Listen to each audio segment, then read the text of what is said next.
sur carrefour.fr. Pour votre santé, évitez de grignoter. Le 10h midi, Sud Radio Média, Valérie Expert, Gilles Gansman. Bonjour Gilles. Bonjour Valérie. Les médias, c'est à 11h30. Les débats, mettez-vous d'accord, commencent à 10h désormais. Je vous le rappelle, parce que comme petit changement d'horaire, ça change un peu les habitudes. On va recevoir dans un instant les Chevaliers du Fiel. Ils seront avec nous, ainsi que Pierre Galibert qui arbitre leur jeu. Donc Éric Carrière et Francis Ginibre seront avec nous, puisqu'ils, vous le savez désormais, vous les retrouvez sur Sud Radio entre 17h et 18h. Enregistrement en public et gratuit. Ils vont tout nous dire dans un instant. On va faire le bilan de la première semaine. Absolument. Donc voilà. Vous avez une Sim Camille ? Voilà, oui, moi aussi j'ai une Sim Camille comme eux. On va commencer avec le zapping. Bien sûr. Sud Radio Média, l'instant zapping. Bon, vous en avez parlé dans vos débats, c'est l'affaire média de ce week-end.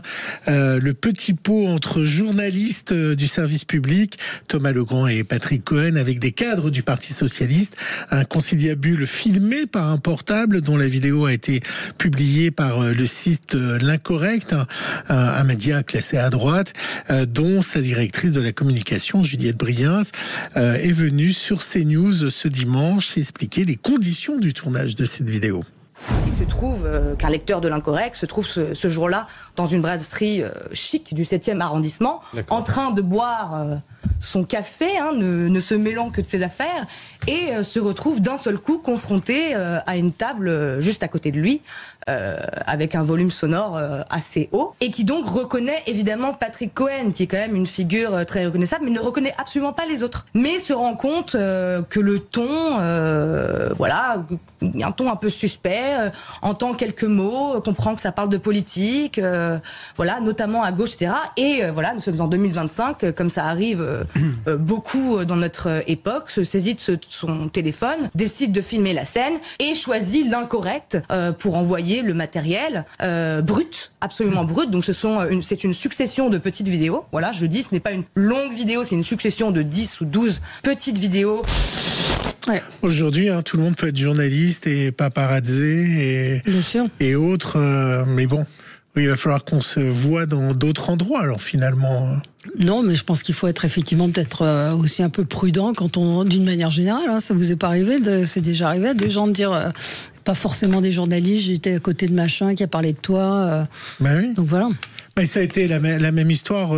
Rappelez-vous, on en avait parlé des gens qui avaient entendu des conversations des personnes de l'Arcom aussi, absolument. Et qui avaient été ramenés. Alors eux, ils n'avaient pas enregistré. En revanche. Eux, ils n'avaient pas enregistré, donc on n'avait pas de preuve. Un petit doute. De voir s'ils avaient vraiment eu des gens de l'Arcom qui avaient dit qu'ils voulaient la peau de Cyril Hanouna, mais ça, il y en a pas eu la preuve. Mais c'est vrai que certains disent ça arrange le service public, en l'occurrence quand Cache Investigation, les procédés d'Élise Lucet le fait, et que là on dénonce ce procédé, il n'y a pas deux poids deux mesures. Oui. Cela s'appelle l'épreuve du feu. Mohamed Bouafsi, désormais, vous savez, à la présentation de C'est à vous, le vendredi, samedi, dimanche, a été un peu victime de je suis grand reporter journaliste.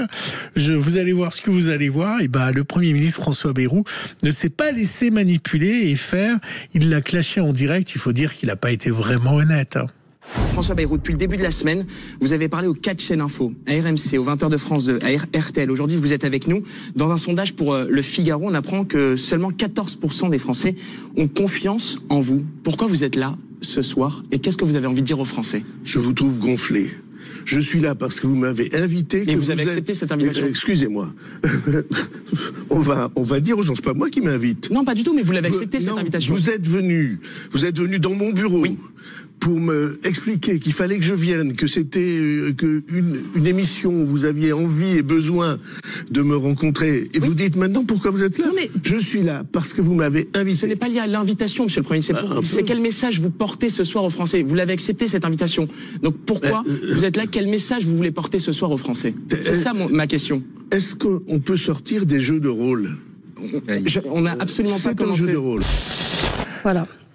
Donc il a sollicité l'interview. C'était très compliqué de lui dire pourquoi vous êtes. Alors il s'est vous expliqué étiez là. après, il dit je voudrais savoir ce que vous avez à dire aux Français. C'était une manière de parler, mais l'autre l'a bien taclé. Oui. Ça s'appelle l'épreuve du feu. Ce week-end, c'était le retour de Laurent Ruquier sur T18 pour son talk du samedi, qui a gagné d'ailleurs une demi-heure de plus. Et il a dédié cette première à Laurent Ruquier. Non, il a dédié cette première à Thierry Ardisson. Hélas, nous ne recevrons pas ce soir non plus Thierry Ardisson. Il n'est plus là. Thierry, que nous fûmes un peu fâchés ces dernières années, il faut bien le dire. J'aurais préféré, évidemment, que Thierry soit là encore en cette rentrée, ne serait-ce pour qu'on se fâche à nouveau. C'était un truc qu'on se faisait régulièrement. Et je voulais surtout lui dédier cette première émission de la saison, car quoique nos relations aient été parfois, on va dire, fluctuantes, je n'oublie pas que si j'ai plus de 30 ans de télévision derrière moi, maintenant, c'est avant tout grâce à lui. Je l'appelais le pape de l'audiovisuel. Thierry Ardisson le restera. On ne mord pas quand tout le monde en parle. C'est un joli message de la part de Laurent Ruquier. Il y a aussi, je ne sais pas si vous avez vu au démarrage de l'émission de Cyril Hanouna, lui aussi a regretté de ne pas avoir pu parler à Thierry Ardisson alors qu'ils étaient très fâchés. On l'a vu ici dans la polémique. Et il avait des regrets par rapport à tout ça, en disant finalement, face à la mort, on ne sait plus comment réagir. Et c'est vrai qu'il est parti très vite et c'est assez triste. Nous, on l'avait reçu ici. C'était un personnage qu'on aimait beaucoup. C'est un petit produit culte qui est vieux de 1880 et qui disparaît. Vous savez de quoi je parle? Non. Non, j'ai pas vu dans l'actu. Je suis sûr que vous en avez déjà mangé. Les cachous, on en a parlé vendredi. Les cachous, voilà. Les cachous la jaunie. Ouais. Les cachous la jaunie, c'est fini. Cachou, la jaunie. La célèbre petite boîte jaune de confiserie à la réglisse n'est plus disponible ni en grande surface ni en pharmacie. Elle a été créée en 1880 par le pharmacien toulousain Léon Lajaunie pour lutter contre la mauvaise haleine. Depuis 145 ans, les cachous étaient fabriqués dans la ville rose. Le site de Toulouse en produisait jusqu'à 18 tonnes par an. En 2022, les cachous Lajaunie ont été rachetés par le groupe italo-néerlandais Perfetti Van Mel qui possède également Mentos et Chupa Chups. Depuis, le groupe a décidé d'arrêter la production sans donner de raison. Une pétition nommée Sauvons les cachous Lajaunie, trésor de notre patrimoine toulousain, a été lancée en juillet. Voilà. Vous avez signé la pétition? Oui, j'ai signé la pétition. Je trouve ça triste. Oui, j'ai vraiment signé. Ouais, j'ai vraiment signé. Je trouve ça très triste qu'une marque comme ça disparaisse. De la même manière que Petit Bateau a été racheté par les Américains.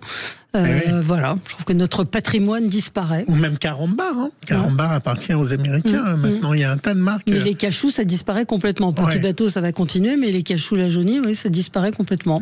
Dommage. C'est tout un Et il y a plein de jeunes qui ne savent pas dans la rédaction ce que c'est.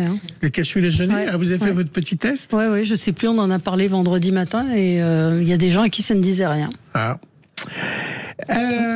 Encore nos années 80 qui s'envolent un petit peu plus. On a appris la disparition de Rick Davies, le fondateur et voix emblématique du groupe anglais Supertramp, dont on se souviendra d'album culte Breakfast in America, avec des titres comme Logical Song, Goodbye Stranger ou Breakfast in America.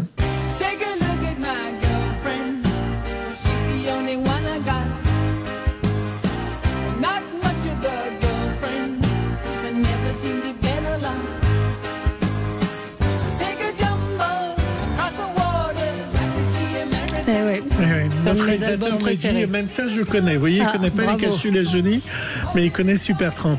Bon, dans un instant. C'est des cultes Supertramp, c'est triste quand même. Un de mes albums préférés. C'est vrai? De tous ces titres? Tout. Donc ça vous fait plaisir, mon son d'aujourd'hui. Absolument. On va se retrouver dans un instant avec les Chevaliers du Fiel. Ils vont nous raconter un petit peu leur première semaine. Je vous rappelle que vous les retrouvez tous les jours sur Sud Radio entre 17 et 18h, les Chevaliers du Fiel. Ne pas oublier Pierre Galibert, qui sera également avec nous. À tout de suite. Sud Radio, votre avis fait la différence.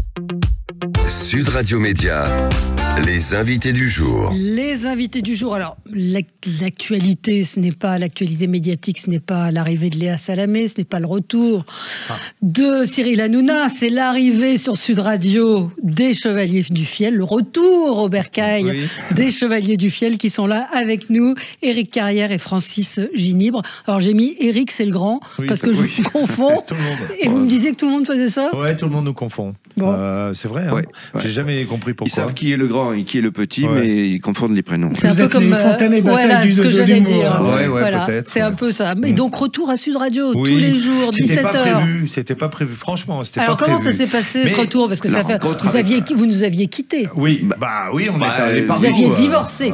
Divorcé, non. Disons qu'on est resté des années à Sud Radio avec un bonheur inégalé, à la fois pour les spectateurs et pour nous. On adorait faire ça avec Pierre Galibert, qui d'ailleurs et maintenant... Pierre qui est avec nous. Oui. Pierre Galibert, bonjour. Je suis un peu automatique, je regarde toujours à droite. Parce qu'on est plus souvent deux que trois. Pierre non seulement était avec nous, mais c'était une grande voix de Sud Radio. Bien sûr, oui, bien sûr. Après, vous avez fait beaucoup à l'époque. Vous avez fait beaucoup, on vous a entendu, vous êtes une grande voix de la radio. Je vous remercie. Beaucoup d'autres antennes. Sur Sud Radio, vous avez été une des grandes voix de Sud Radio. 19 ans. Pierre Galibert est là, à vos côtés pour... Alors, nous quittâmes Sud Radio sur un coup de tête, pour une divergence, dirons-nous, rédactionnelle. Voilà. Pas financière. Non, pas financière. Jamais, on parle jamais d'argent. Ça tombe bien. Et puis... Et pareil, nous, toute notre carrière, on n'a jamais envoyé la moindre cassette ou fait la moindre demande. Ça a toujours été des gens qui nous ont proposé, mais toujours, et encore récemment. Donc vous êtes revenu, et donc 17h tous les jours, en public. Le public, on le dit, peut assister aux enregistrements, c'est une émission enregistrée. Voilà, c'est gratuit. Il faut s'inscrire pour les enregistrements. Et on joue avec vous, en plus, parce qu'il y a beaucoup de jeux. Voilà, exactement, animé par Pierre Galibert. On peut gagner des trucs. Moi, je joue le rôle d'un huissier véreux. Et pléonasme, et donc comme dirait Michel Drucker, on salue nos amis les huissiers chez qui nous retrouvons nos commodes. Et donc j'ai joué un rôle d'huissier véreux, et avec Francis on fait ce jeu avec les gens. C'est du bonheur, on rigole, et on a retrouvé la complicité avec Pierre. Oui. Voilà. Vous n'avez pas travaillé ensemble depuis combien de temps? Je ne sais plus, depuis 14 ans, je crois. 14 ou 15 ans. Et alors, ce qu'il y a de très drôle, c'est que instantanément, tous les réflexes sont revenus comme si on s'était quitté avant les vacances. On a repris nos marques. Ouais, vraiment. C'est du bonheur. Et donc les textes qui les écrivent, vous les écrivez ensemble? Non, c'est vous, c'est Eric.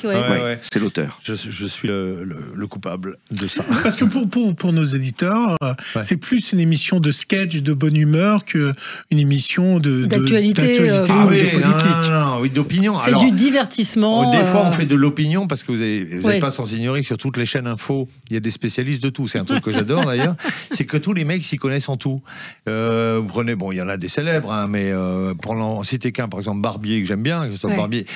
Alors, il y a une catastrophe aérienne, il donne son avis. D'accord. Il y a une manifestation de mineurs, il donne son avis. Il y a la guerre en Afghanistan, il donne son avis. Donc le mec, il s'y connaît en tout. C'est des toutologues. Et nous, maintenant, on fait pareil. Et vous faites pareil. Et on n'y connaît rien. Alors, est-ce que les municipaux vont revenir? Non, vous avez ils sont présents aussi, bien sûr. Ça, c'est comme la Sim Camille et tout ça, ou à la radio Yvonne est bonne, c'est-à-dire ça nous colle. Oui, c'est les personnages clés de l'émission. Oui, c'est des personnages clés. Voilà, comme les piliers de bar, Émile et Fernand. La semaine dernière, dans une des émissions que j'ai écoutées, je vous écoute, vous avez raconté l'histoire de la Sim Camille qui est assez folle, où vous voulez absolument pas écrire une chanson et qu'on vous oblige à le faire. C'est vrai. C'était le réalisateur de l'époque de la radio. Et vous le faites en 3 secondes en disant ça me fait chier de le faire, et ça devient un succès. Et ça devient un tube, on peut dire, oui. Alors aujourd'hui, c'est important parce que peut-être notre Premier ministre va tomber aujourd'hui, parce qu'on est lundi. Il y a le vote de confiance. Le vote de confiance. Et vous avez eu la chance d'avoir sa femme. On écoute. C'est ça. Voilà, Madame Bérou. Vous êtes avec Yvonne, la psychologue de Sud Radio, qui est en ligne. Je m'appelle Momo et je vous appelle de Pau. Donc ça va pas parce que mon mari risque de perdre son travail le 8 septembre. Votre mari risque de perdre son boulot le 8 septembre. Oui. Mais vous êtes... Attendez, qui je crois? La femme de Monsieur Bérou? Oui. Oh. Je m'appelle Momo pour pouvoir vous parler au téléphone, mais je suis la femme de Monsieur Bayrou. Oh, mais bon, il va perdre son travail. Il faut se faire une raison. Ne pleurez pas, Madame Bérou. Il va perdre son travail. Mais ne pleurez pas, et puis imaginons qu'il perde son boulot. Non, attendez, que je vous explique. Moi, je veux pas qu'il perde son travail. Et pourquoi? Parce que là, pour le moment, il est à Paris. et il nous lâche la grappe. Autrement, il est chiant. Si vous voyez comme il parle lentement. Je pense que ça parle bien aux Français. Hein. Oui. Et en plus, on n'a rien contre lui, parce que je pense qu'il est charmant, mis à part ça. Mais il faut bien que nous, on rigole du quotidien. Nous, on est là pour détendre l'atmosphère. Qu'est-ce qu'on vous dit justement dans la rue quand vous croisez ou le même truc là, le plus fréquent, c'est n'arrêtez pas. Ah ouais. Et alors, c'est quand même fou de faire un boulot où tous les gens, dès que tu sors dans la rue, les gens te disent n'arrêtez pas. Je dis mais on ne voulait pas. Vous ne voulez pas arrêter. Vous devriez être remboursé par la sécurité sociale. Alors, on dit c'est pas le moment parce que. Mais ça dépasse les trucs. Par exemple, les municipaux. Bon, on en a fait 2 longs métrages. Tout ça, d'accord, mais il n'y a pas longtemps, pour vraiment des vacances, j'étais à Tahiti. Tahiti, on est quand même loin. Et je vais dans un supermarché acheter des rasoirs, je sors, il y avait des employés municipaux qui travaillaient. Et quand je sors, ils se mettent tous au ralenti comme des mimes qui font du ralenti. Donc là, je m'arrête pour le regarder, je dis qu'est-ce que vous faites? Mais on fait comme vous. Et ça veut dire qu'à Tahiti, d'ailleurs, on part en tournée là-bas. Et on va jouer les municipaux. Alors, oui, il y a une nouvelle pièce qui est un nouveau un nouveau spectacle, qui va démarrer au mois de novembre à Avignon, et un spectacle qui s'appelle Vacances à Dubaï. Et là, on retrouve les personnages. Vous avez invité Magali Berda? Presque, parce que alors, vous l'avez croisée? Oui, j'étais content de la voir là parce que je joue le rôle d'une influenceuse. Alors vas-y, ça donne quoi, une influenceuse? Moi, c'est une influenceuse de Marseille. Ah d'accord. Dès qu'elle me parle comme ça, je suis une influenceuse pour remplir l'hôtel 4 étoiles là parce que je suis classe. Parce que les Marseillais sont là. L'hôtel 4 étoiles, alors les châteaux de Dubaï, ils se sortent les doigts du cul. Et donc, elle est très vulgaire. D'accord. Mais elle se pense classe. Oui. C'est un peu le principe des influenceurs. Oui, des gens vulgaires. Et j'ai vu que tu es moins sexy qu'elle, quand même. Francis, t'as pas vu les fringues que j'ai achetées là. Donc 10 novembre à Avignon, et puis après il y aura une tournée. Après, on rôde le spectacle. Après, on joue à Toulouse 10 jours pour le rôder. Voilà. Après, on part en tournée à Tahiti.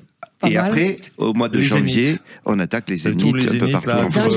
Oui, c'est dingue. Enfin, quand on regarde la longévité de votre duo, le succès, remplir des Zéniths, c'est quand même exceptionnel. Oui. Et bien, on croise les doigts. Et donc, on s'y fait. Ça va. Ça va. Vous avez été longtemps des piliers des émissions en prime de C8. Vous avez explosé des scores avec des retransmissions parfois même en direct de vos spectacles. Souvent.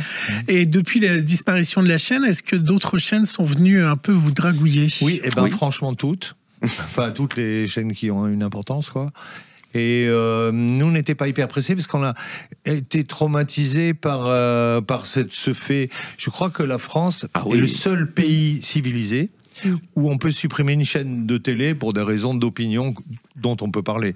D'abord, nous, on n'a jamais partagé certaines opinions qu'on critique là-bas, ça n'avait rien à voir. On nous a jamais empêché de rien faire. Oui, on n'a jamais été censuré. Bonheur le plus total. Même moi, quand j'ai fait des sketchs de Jésus qui se fait chauver par le Saint-Esprit, il n'y a jamais quelqu'un qui m'a dit, mais enfin, non.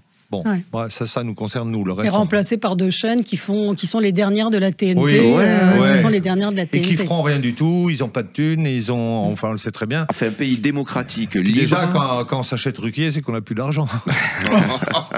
Et Vlan. Et donc, vous allez rebondir sur quelle chaîne? On a compris. Alors, pareil, ce que je disais tout à l'heure, c'est-à-dire que moi, j'ai eu un coup de fil de TMC. Desquels on a toujours été assez proches mentalement et tout ça, et plein de fois on a failli y aller d'ailleurs, et puis là on s'est entendu, ils ont racheté les droits de pas mal de spectacles qui vont rediffuser, et ils ont acheté les droits du nouveau spectacle qui va être diffusé sur TMC. Donc ils auront le Palma Show et en même temps ils auront les Chevaliers d'Échelle. Ils ont pris ce qu'il y avait de meilleur. Voilà, exactement. Et du coup vous avez vraiment regretté ce qui s'est passé? Vous pensez que c'était Cyril Hanouna qui était dans la cible? Non, lui ou non. Moi, à mon avis, ils voulaient se faire CNews, ils n'ont pas pu, ils se sont fait C8. Quoi. C'est Bolloré, en fait. Mais ça dépasse nos compétences, quoi. Mais on sait juste que nous, on a eu fait des spectacles pour 1,8 million d'audience sur la TNT, c'est hors du temps. Bien sûr. Et Cyril Hanouna, on n'aime pas, peu importe, on n'est pas obligé de le regarder, Cyril Hanouna, ça mais va. il faisait quand même. Il faisait son job. Là, il cartonne sur W9. Et puis c'était une chaîne qui était la première chaîne de la TNT. Exactement. Ouais. Et puis quand on y a débarqué, parce qu'on y est resté 8 ans ou 9 ans, hein, oui. quand on y a débarqué, tout le monde avait ses preuves à faire. Nous, à la télé, avec un spectacle entier, c'était pas gagné.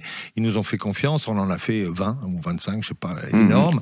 Et bon voilà, et nous, on a été très heureux là-bas, et je pense qu'on va être très heureux là où on sera, parce que c'est une vraie L'émission de Sud Radio, donc on écoute de 17h à 18h, elle se fait depuis Toulouse. Est-ce que ça change les choses de le faire en région? Enfin là, c'est juste parce que c'est plus en vélo pratique à la maison. Voilà. C'est plus pratique. Mais en fait, elle sera peut-être enregistrée ailleurs, à Avignon aussi. À Paris et peut-être à Paris et ailleurs, en fonction de nos tournées et de nos disponibilités. Et Pierre, vous êtes donc vous nous l'avez dit, remis dans les. Moi, je suis comme chaussons. un poisson dans l'eau parce que je connais évidemment très bien Francis et Eric. Ouais. Et là, c'est le bonheur, un animateur entre tous les deux. Mon grand bonheur, c'est que quand je lance une question à l'un ou à l'autre, j'ai une idée derrière la tête parce que je sais qu'ils vont partir, je les connais tellement et tout. Et le grand bonheur, c'est quand ils y vont et quand ils arrivent à rebondir là-dessus et faire rire les gens. Et ça, c'est le grand bonheur. Puis j'ai aussi un rôle un peu de clown blanc. Parfois, il m'attaque sur ma vie privée. Donc ça, c'est... on adore ça. D'une manière générale... Ta femme aussi adore ça. Tout ce qu'il faut pas tout faire. Ce qu'il faut pas faire. Ouais. Et puis parfois, j'essaie aussi de les limiter parce qu'ils n'ont aucune limite. Ni l'un, ni l'autre. Il y a du montage, on a dit que c'était une émission enregistrée. Non, on enregistre quasiment dans les conditions du direct. Ça filme. Non, il n'y a pas de montage, très peu. Des fois, il y a un problème technique. C'est pas de montage. Je trouve que notre fonction... c'est Louis Jouvet disait ça aux comédiens, Louis Jouvet disait aux comédiens, soyez fous parce que si vous ne l'êtes pas, qui va l'être? Déjà il y a ça, et moi je dis quand on est à la radio, des humoristes, je parle pas des débats d'opinion et tout ça, mais nous notre fonction à nous, c'est que le mec qui conduit, le mec qui sort du boulot, le mec qui s'engueule avec sa femme, la femme qui s'engueule avec son mari, je sais pas quoi, il écoute ça, il faut, qu'est-ce qu'ils sont cons quand même, et il rigole. Et sûr, nous on a cette fonction là, moi ça me fait rire de faire des débats, est-ce qu'il vaut mieux avoir une remorque derrière ou une galerie sur le toit, et de tenir 1h15. C'est hors du temps, mais parfois, ce qu'il y a de drôle, et les auditeurs ne le voient pas, c'est que lorsque tu sors une énormité, Eric, il me regarde avec ses yeux en disant je l'ai sorti, presque tu t'excuserais d'avoir sorti l'énormité, quoi. Il fut un temps, quand on était en direct sur Sud Radio d'ailleurs, il y avait une équipe de direction que je ne nommerai pas, mais je lisais en direct les courriers internes du président, je les lisais à l'antenne, et je me permettais des trucs, voilà. Il faut lire les tweets maintenant. Oui, voilà. Et les tweets des auditeurs. Juste pour finir, bientôt il va y avoir la nouvelle saison de LOL. Est-ce qu'on vous l'a proposé? Non. On n'a pas la carte. Vous n'avez pas la carte LOL avec eux, parce que nous on a choisi d'être simples et populaires, et eux ils ont choisi d'être célèbres. Vous auriez aimé le faire? Tout, parce qu'en fait, et ça on aura vécu ça dans notre carrière à une époque. Pas grand monde nous voulait, on n'était pas assez classe pour Canal, on n'était pas assez culture pour France 2, on n'était pas... Bref. Et peu à peu, on a tout fait, mais toutes les émissions. Et ça veut dire que les gens sont pas si bêtes. Au bout d'un moment, ils se rendent compte. Parce que des fois, ils savent pas vraiment ce qu'on fait. Mais quand ils écoutent, ils disent mais c'est sympa, ça me fait rire. Si vous faites le grâce à moi, je prends un pourcentage. Vu les salaires. Oui, il paraît que c'est très bien payé. Oui, donc je veux ma petite part. Peut-être mieux que Sud Radio. Non. Parce que moi j'ai dit que c'est quand même Fiducial le plus gros partenaire. Ça sent le pognon quand même. En tout cas, on est ravis de vous retrouver tous les jours à 17h sur Sud Radio. Et nous, on est content que vous soyez là. Et c'est du lundi au jeudi. On vous écoute. Au vendredi. Voilà. Jusqu'au vendredi? C'est Gilles, il m'a dit. Du lundi au jeudi. Il m'a fait un conducteur, voilà, je vous montre, c'est rien. Rien. Du lundi au vendredi, 17h tous les jours. Et puis, si vous êtes dans la région de Toulouse, allez aux enregistrements avec donc Pierre Galibert, Éric Carrière et Francis Ginibre. Merci d'avoir été avec nous ce matin sur Sud Radio. Merci à vous. Bonne journée à vous.